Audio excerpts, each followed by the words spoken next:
You cannot think your way out of your intrusive thoughts. That's because it's not a thinking problem, it's a behavioural problem. If you've ever found yourself thinking, oh, I know this thought isn't true, but it still feels so real. Well, yeah, exactly. That's kind of the point.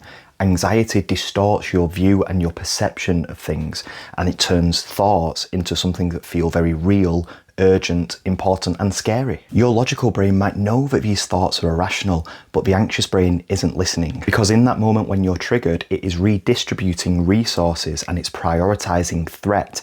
And it thinks, well, we don't have time for logic right now. Something really dangerous and important could be happening. And so many people fall into the trap of trying to calm themselves down or get rid of their intrusive thoughts by either reassuring themselves, trying to rationalize them, or suppress them. But unfortunately, that is like trying to have an argument or win a court case against the best lawyer in the world. You could bring 10 files worth of evidence, but anxiety will always one up the stakes. Now, you're not doing anything wrong, you're just using the wrong tool for the wrong job. You don't solve the problem of too much thinking by doing more thinking, and the more you try and do that, the more you reinforce the problem that this thought is important, this feeling is dangerous, and I must do something about it. And your anxious brain is always watching for how you respond, and it's not concerned about what you say, it's more bothered about what you do. So the shift needs to be from, how do I disprove this thought and get rid of it, to, how do I recognize what's happening here